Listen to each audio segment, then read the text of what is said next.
Have you ever made a mistake so big that it changed your whole life forever? Before we dive into this incredible story, please hit that like button, share this with someone who loves a good story, and subscribe so you never miss out. Also, drop a comment telling us where you're watching from because we absolutely love hearing from you. Marcus Sterling was the kind of man who thought money could buy anything. He lived in a mansion so big that you could fit 20 houses inside it. The floors were made of shiny marble that sparkled like ice, and every room had paintings worth more money than most people would see in their whole lives. Marcus wore suits that cost more than a car, and he always smelled like expensive cologne that came in bottles shaped like diamonds. But here's the thing about Marcus. He was mean, not the kind of mean where you push someone on the playground. No, Marcus was mean in a quiet, cold way. He looked at people like they were toys he could throw away when he got bored. The people who worked in his mansion knew this better than anyone. They cleaned his floors, cooked his food, and made his bed, but Marcus never really saw them. To him, they were like furniture that could move and talk. Elena Martinez was one of those workers. She was a maid in Marcus's mansion, and she had been working there for 2 years. Elena had soft brown eyes and hair she always tied back in a simple ponytail. She wore a gray uniform every day and worked so quietly that most people forgot she was even there. That's how Elena liked it. Being invisible meant being safe. Elena needed this job badly. Back home, her mother was sick and her little brother needed money for school. Every dollar Elena earned, she sent back to her family. She worked 12 hours a day, 6 days a week, and never complained. Not when her feet hurt. Not when Marcus yelled at her for leaving a tiny speck of dust on a table. Not even when the other workers gossiped about her behind her back. One night, everything changed. It was a Thursday in spring, and Marcus had thrown a party for his rich friends. The mansion was full of people laughing too loud and drinking fancy wine from crystal glasses. Elena had worked since sunrise, making sure everything was perfect. By midnight, when the last guest finally left, she was exhausted. Her back ached and her eyes felt heavy. Marcus was in his study, sitting in a leather chair with a glass of whiskey in his hand. He had drunk too much, and his words came out sloppy. When Elena came in to clean up the empty glasses, Marcus looked at her like he was really seeing her for the first time. But it wasn't a kind look. It was the look of someone who sees something they want to take. What happened that night wasn't about love. It wasn't even about liking each other. Marcus saw Elena as something he could have because he was rich and she was not. Because he was the boss and she was a worker. Because he thought he could do whatever he wanted without any consequences. And Elena, tired and scared of losing her job, didn't know how to say no to a man who held her whole future in his hands. The next morning, Marcus acted like nothing had happened. He walked past Elena in the hallway without even looking at her. He ate his breakfast, read his newspaper, and went to work like it was just another day. For him, maybe it was. But for Elena, everything had changed. Weeks passed, then a month, then 2. Elena started feeling sick in the mornings. Her uniform felt tighter around her waist. She was scared, terribly scared, but she already knew the truth. She went to a free clinic on her day off and sat in a plastic chair in the waiting room, her hands shaking. When the doctor told her she was going to have a baby, Elena felt like the whole world had stopped spinning. She knew she had to tell Marcus. It took her 3 days to gather enough courage. Her heart pounded so hard she thought it might break through her chest. Finally, one evening when Marcus was alone in his study again, Elena knocked on the door. Her hand was trembling. Marcus barely looked up from his computer. "What?" Elena's voice came out small and scared. "Mr. Sterling, I need to talk to you. It's important." He sighed like she was bothering him. "Make it quick." "I'm pregnant," Elena said. The words hung in the air like smoke. "The baby is yours." For a moment, Marcus just stared at her. Then his face changed. It got hard and cold, like stone. He stood up, walked to his desk, and pulled out his checkbook. He wrote something down, tore out the check, and held it out to her. "This should be enough to handle it," he said. His voice was flat, without any feeling. "Go to a clinic. Take care of this problem. And we never speak about it again." Elena looked at the check. It had more zeros than she had ever seen on one piece of paper. But something inside her went hard, too. She looked up at Marcus, and for the first time since she started working for him, she wasn't invisible anymore. "No," she said quietly. "I'm keeping my baby." Marcus's face turned red. "You're making a huge mistake. Don't think you can trap me with this. I'll deny everything. No one will believe you." "I don't want to trap you," Elena said, and her voice was stronger now. "I just thought you should know. This baby is yours whether you want to believe it or not." She turned and walked out of the study, leaving the check on his desk. Behind her, she heard Marcus slam his hand down hard, making everything on the desk jump. But Elena didn't look back. She couldn't, because if she did, she might start crying, and she had promised herself she wouldn't cry in front of him ever again. The months that followed were the hardest of Elena's life. Her belly grew bigger, and the other maids started to notice. They whispered behind her back. Some of them were kind and brought her food when she felt too sick to eat. But others were cruel, saying she had gotten what she deserved for thinking she could be with a man like Marcus Sterling. Marcus pretended Elena didn't exist. When she walked into a room, he walked out. When she passed him in the hallway, he looked right through her like she was a ghost. He never asked how she was feeling. He never asked about the baby. It was like he had built a wall around himself, and nothing could get through. But Elena kept working. She had to. She needed the money now more than ever. Even when her back hurt so badly she could barely stand.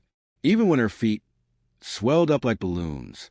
Even when she felt so tired she wanted to lie down and never get up. She scrubbed floors and washed dishes and made beds because she had a baby coming, and that baby needed her to be strong. Finally, on a cold winter morning, Elena's water broke while she was folding towels in the laundry room. The pain hit her like a truck, sharp and sudden. She gasped and held on to the washing machine. One of the other maids, a kind woman named Rosa, found her there and called for help. They rushed Elena to the hospital. The baby was coming fast, too fast. Elena lay in a hospital bed with white sheets, gripping the rails so hard her knuckles turned white. The pain was worse than anything she had ever felt, like her body was being torn in half. But she didn't scream. She bit her lip and breathed hard through her nose and thought about her baby, the little person she would finally get to meet. Hours passed. The sun went down and came back up. And then, finally, after what felt like forever, Elena heard the most beautiful sound in the world. Her baby crying, strong and loud and alive. The nurse wrapped the baby in a soft blue blanket and placed him in Elena's arms. He was tiny, with a wrinkled red face and a little bit of dark hair on his head. But when he opened his eyes and looked up at his mother, Elena's breath caught in her throat. His eyes were gray, not brown like hers, not hazel or green. Gray, the exact same color as Marcus Sterling's eyes. Elena stared at her son, at those unmistakable gray eyes, and she knew that no matter what Marcus said, no matter how many times he denied it, the truth was right here in her arms. This baby was his. And somehow, someway, he would have to face that truth. Elena named her son Daniel. It meant, God is my judge, and it felt right because she knew that even if Marcus refused to see the truth, someone higher up would know it. She stayed in the hospital for 2 days, holding Daniel close and learning how to be a mother. The nurses showed her how to feed him and change his diaper and wrap him up tight in his blanket, so he felt safe. Every time Daniel looked at her with those gray eyes, Elena felt her heart grow bigger, but she also felt scared, terribly, horribly scared, because she knew she had to go back to the mansion. She had nowhere else to go. Her tiny apartment was too small and too expensive even with her job. Her family back home couldn't help because they needed her to help them. So Elena wrapped up baby Daniel, packed a few things the hospital had given her, and took a taxi back to Marcus Sterling's mansion. When she walked to the servants' entrance at the back of the house, carrying Daniel in her arms, everything got very quiet. The other maids stopped what they were doing and stared. Some of them smiled. Some of them frowned. Rosa rushed over and hugged Elena carefully so she wouldn't squish the baby. "Let me see him," Rosa whispered. When Elena pulled back the blanket, Rosa gasped softly. "Oh, Elena!" Those eyes. "I know," Elena said quietly. Word spread through the mansion like wildfire. By dinner time, everyone who worked there knew that Elena's baby had gray eyes just like Mr. Sterling. They whispered about it in the kitchen and the laundry room and the garden. Some people said Marcus would have to admit the truth now. Others said he would find a way to deny it anyway. Rich people, they said, always found a way to get what they wanted. Marcus heard the whispers too. He heard them from his office, from the hallway, from everywhere, and he felt something twist in his stomach. But he pushed it down deep and told himself it didn't matter. Gray eyes didn't prove anything. Lots of people had gray eyes. This wasn't his problem. This wasn't his son. But late at night, when the mansion was quiet and dark, Marcus couldn't sleep. He lay in his huge bed with silk sheets and stared at the ceiling. He kept thinking about what the workers were saying. He kept thinking about Elena and the baby. And deep down, in a place he didn't want to look at, he knew the truth. He just wasn't ready to admit it. Elena moved into a tiny room in the servants' quarters. It was barely big enough for a bed and a dresser, but she made space for Daniel's bassinet. She went back to work 3 days after coming home from the hospital because she couldn't afford not to. Rosa and some of the other kind maids helped watch Daniel, while Elena cleaned and cooked and scrubbed. The first time Marcus saw baby Daniel was an accident. He was walking down the back hallway, the one he almost never used, when he heard a baby crying. He stopped. His whole body went stiff. He knew he should turn around and walk away. But something made him move forward instead, toward the sound. Through an open doorway, Marcus saw Elena sitting in a wooden chair, rocking Daniel in her arms. She was singing softly in Spanish, a lullaby her own mother used to sing to her. The baby's cries got quieter and quieter until they stopped. And then Daniel opened his eyes and looked right at the doorway where Marcus was standing. Those gray eyes hit Marcus like a punch to the stomach. They were his eyes. There was no denying it. The same shade, the same shape, even the same way they caught the light. Marcus felt his breath stop in his throat. For a long moment, he just stood there frozen, staring at the tiny baby who was staring back at him. Elena looked up and saw Marcus in the doorway. Her whole body went tense. She held Daniel a little tighter. "Mr. Sterling," she said quietly. Marcus wanted to say something. He opened his mouth, but no words came out. His brain was screaming at him to walk away, to keep denying, to protect himself. But his feet wouldn't move. He kept staring at Daniel, at those impossible gray eyes. Finally, Marcus turned and walked away fast, almost running. He went straight to his study and poured himself a drink with shaking hands. But the whiskey didn't help. Nothing helped, because now he had seen his son with his own eyes, and he couldn't unsee it. The next few weeks were torture for Marcus. He tried to go back to his normal life, go to meetings and making deals and counting his money. But everything felt different now. When he ate breakfast, he thought about whether baby Daniel had enough to eat.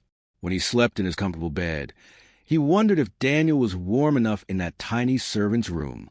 When he looked in the mirror and saw his own gray eyes staring back, he saw Daniel's face instead. Marcus started walking past the servants' quarters more often, always finding some excuse. He told himself he was just checking on things, making sure his workers were doing their jobs. But really, he was listening for Daniel. Sometimes he heard the baby crying. Sometimes he heard Elena singing. And every time, he felt that twist in his stomach get tighter and tighter. One night, Marcus had a dream. In the dream, he was old and alone in his big mansion. All his money was still there, all his fancy things. But there was no one to share them with. He walked through empty rooms calling out, but nobody answered. He looked out the window and saw a young man walking away down the long driveway. The man had gray eyes. Marcus tried to run after him, tried to call him back, but his legs wouldn't work and his voice made no sound. He watched his son disappear into the darkness, and he knew it was his own fault. Marcus woke up sweating and breathing hard. His heart was pounding. The dream felt so real that for a moment he wasn't sure where he was. He got out of bed and walked to the window. Outside, the moon was bright and full. making the mansion grounds look silver and strange. And Marcus realized something that made him feel sick to his stomach. He was already alone. He had always been alone. Because money and power couldn't love you back. They couldn't hold your hand when you were scared or laugh at your jokes or remember you when you were gone. But a son could do all those things. A son was forever. And Marcus had thrown his son away like garbage. The next morning, Marcus did something he had never done before. He asked Rosa where Elena was. Rosa looked surprised and a little scared, but she told him Elena was in the garden room, watering the plants. Marcus walked there slowly, his heart beating hard with every step. Elena was bent over a row of orchids with a watering can when Marcus walked in. She heard his footsteps and straightened up quickly, her eyes wide. "Mr. Sterling," she said, "I'll come back later if you need this room." "No," Marcus said. His voice came out rough and strange. "I need to talk to you." Elena set down the watering can carefully. She didn't say anything, just waited. Her face was calm, but Marcus could see she was scared. He had made her scared. He had made the mother of his child afraid of him. That thought made him feel ashamed in a way he had never felt before. "The baby," Marcus started, then stopped. He didn't know how to say what he needed to say. He had spent his whole life being confident and in control, always knowing exactly what to say to get what he wanted. But now, standing in front of Elena with the smell of flowers all around them, he felt like a little kid who didn't know anything. "Daniel," Elena said softly. "His name is Daniel." "Daniel," Marcus repeated. The name felt strange in his mouth, but also right somehow. "I saw him. His eyes." "Yes," Elena said. Nothing more. She wasn't going to make this easy for him. Marcus took a deep breath. "I want a test. A DNA test. To prove he's mine." Elena's face didn't change. "You can have your test, Mr. Sterling. But you already know the truth. You've known it all along." She was right. Marcus did know. But he was still too scared to admit it without proof, without something scientific that would force him to face reality. He nodded and turned to leave. "Mr. Sterling." Elena called after him. He stopped and looked back. "When the test proves I've been telling the truth this whole time, what then? What are you going to do?" Marcus didn't have an answer. He walked away without saying another word. The DNA test took a week. Marcus used his money and his connections to get it done quickly and quietly. He didn't want anyone else knowing about this. Every day that week felt like a year. Marcus couldn't focus on anything. He snapped at his assistant and canceled important meetings. At night, he barely slept. He kept thinking about Daniel's gray eyes and Elena's question. What then? When the results came in a sealed envelope, Marcus sat in his study for a full hour just staring at it. His hands were shaking. He knew what was inside. But once he opened it, once he read those words, everything would change. He couldn't go back to pretending anymore. Finally, Marcus tore open an envelope and pulled out the paper. His eyes scanned the words until he found what he was looking for. Probability of paternity, 99.9%. There it was. The truth in black and white. Daniel was his son, his child, his blood. Marcus had a son, and he had tried to throw him away like he meant nothing. Marcus put his head in his hands, and for the first time in 20 years, he cried. Not quiet tears that rolled down his cheeks. No, he cried like a child, with his whole body shaking and sobs coming from somewhere deep inside him. He cried for all the weeks he had wasted. He cried for the way he had treated Elena. He cried for his son who was growing up in a servant's room while his father lived in luxury. He cried because he had been so wrong about everything. If you're enjoying this story so far, please don't forget to hit that like button. Share this with your friends and family. And subscribe so you never miss another amazing story. We'd also love to know where you're watching from. So drop a comment below, because we really do love hearing from you. When Marcus finally stopped crying, his eyes were red and his face was wet. He looked at the DNA test results one more time, then folded the paper carefully and put it in his pocket. He stood up, straightened his suit, and walked out of his study with a purpose he had never felt before. He had made a terrible mistake, and now he was going to fix it. Marcus walked through the mansion until he reached the servants' quarters. He had only been back here a handful of times in all the years he owned this house. The hallway was narrow and the walls needed paint. It smelled like cleaning supplies and old wood. This was where Elena lived. This was where his son lived. And that made Marcus feel sick with shame. He knocked on Elena's door. It was a small, quiet knock, not the loud, demanding knock he usually used. He heard movement inside, then the door opened a crack. Elena looked out at him, her eyes tired. She was wearing a simple dress, and her hair was messy. Behind her, Marcus could hear Daniel making little baby sounds. "Mr. Sterling," Elena said. She didn't sound surprised. Maybe she had been expecting this. "I got the test results," Marcus said. His voice was quiet and rough. "You were right. He's mine. Daniel is my son." Elena nodded slowly. "I know. Can I come in?" Marcus asked. "Please. I need to talk to you." Elena hesitated. Marcus could see her thinking, weighing whether to trust him.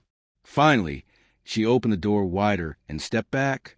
Marcus walked into the tiny room, and his heart broke all over again. The room was so small. There was barely space for Elena's narrow bed, an old dresser, and Daniel's bassinet.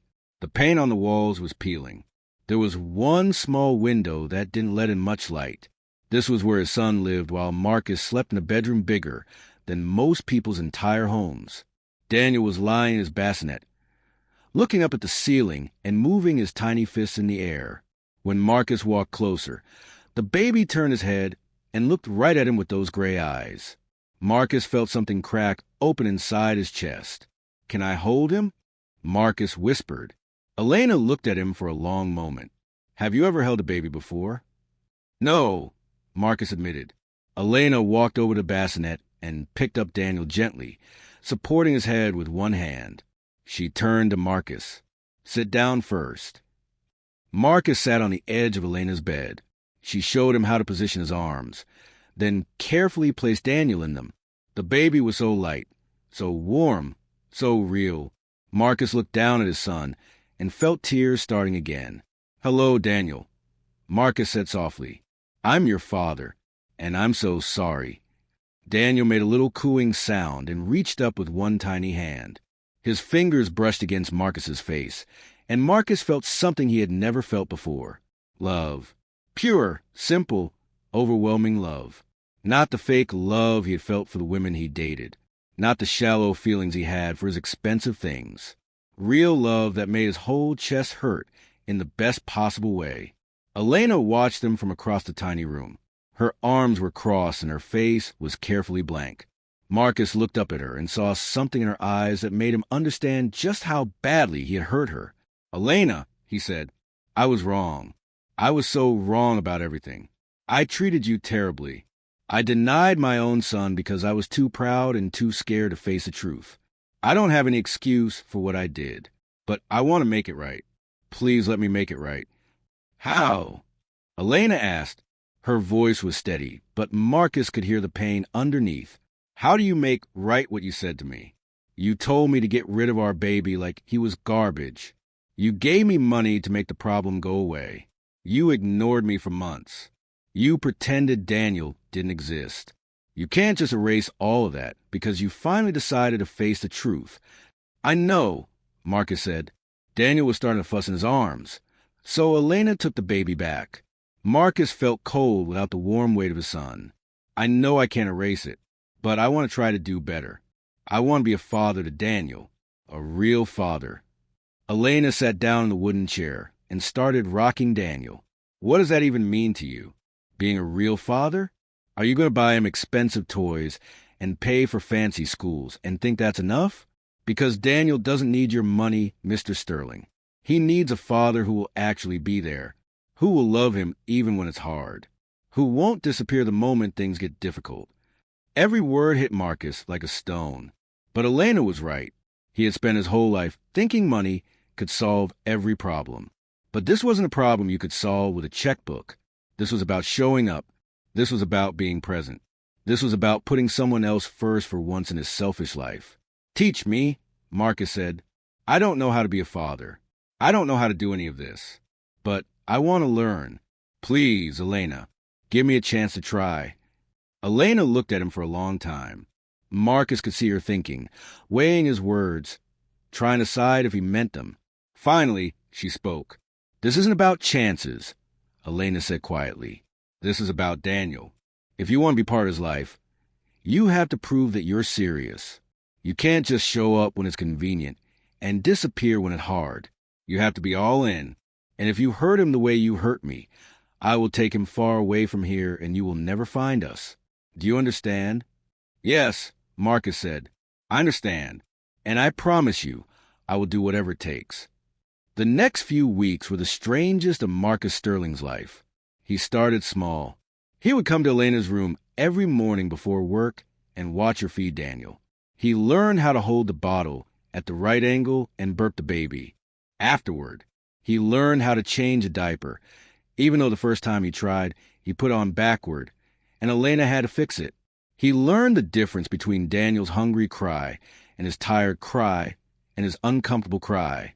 At first, Elena watched Marcus like a hawk, waiting for him to give up or get frustrated or go back to being the cold man he used to be. But Marcus didn't give up. When Daniel cried at 2 a.m, Marcus got up and helped rock him back to sleep. When Daniel spit up all over Marcus's expensive suit, Marcus just laughed and cleaned it up. When Daniel had a fever and Elena was worried sick, Marcus sat up at her all night, taking turns holding their son and checking his temperature. Slowly, very slowly, Elena started to trust him. Not completely. Not yet. But enough to let him be part of Daniel's life without hovering over every move he made. Marcus also made other changes.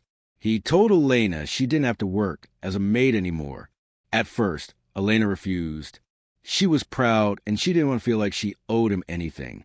But Marcus explained that it wasn't about the money. It was about Daniel needing his mother, and Elena couldn't take care of a baby properly if she was working 12 hours a day scrubbing floors. I'm not asking you to depend on me, Marcus said. I'm asking you to let me take care of our son's mother. That's my responsibility. Please. Elena finally agreed, but only if Marcus also paid for her to take some classes. She had always wanted to study nursing, but never had the chance. Marcus immediately arranged for her to enroll in a program that would let her become a nurse's assistant.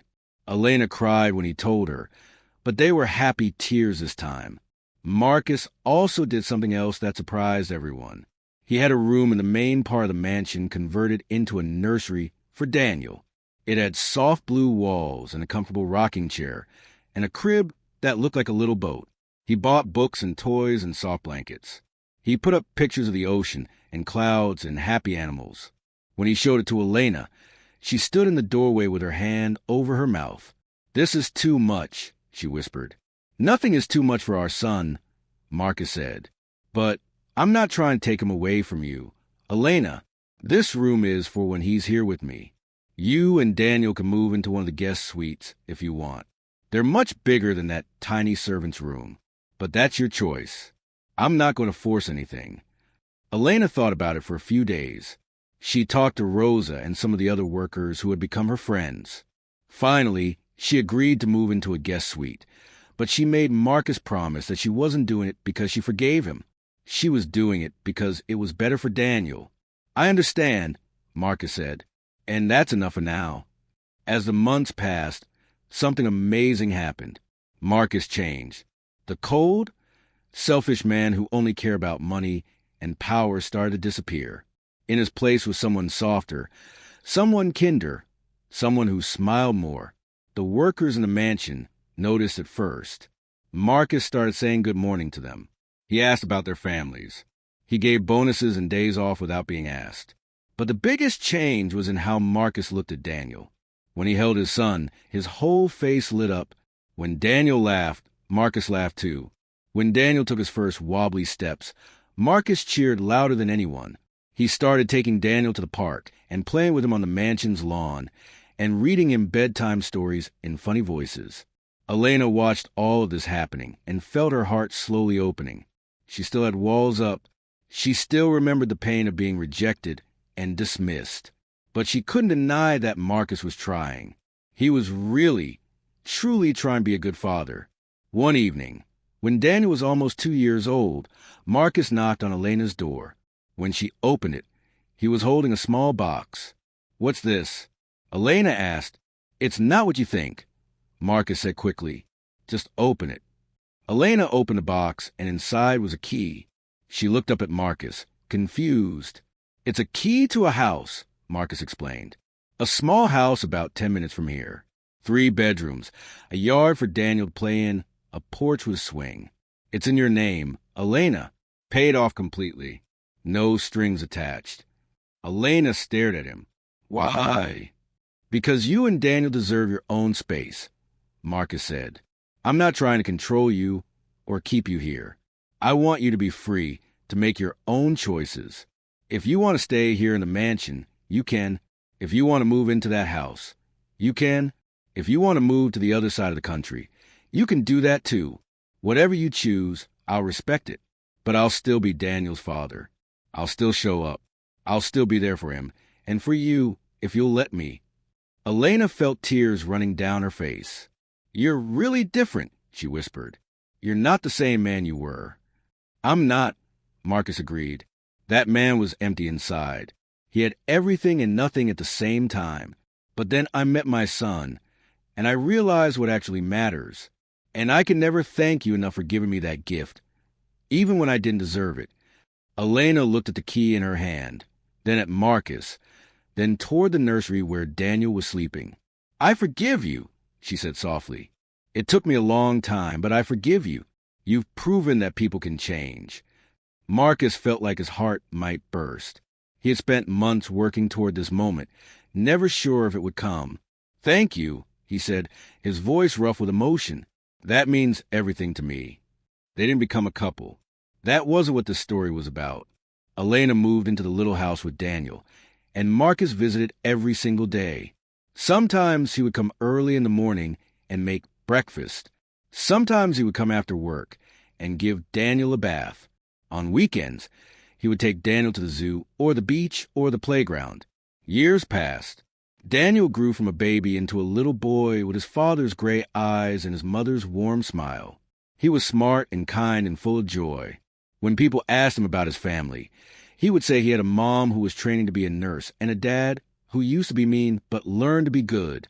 Marcus Sterling never forgot the man he used to be.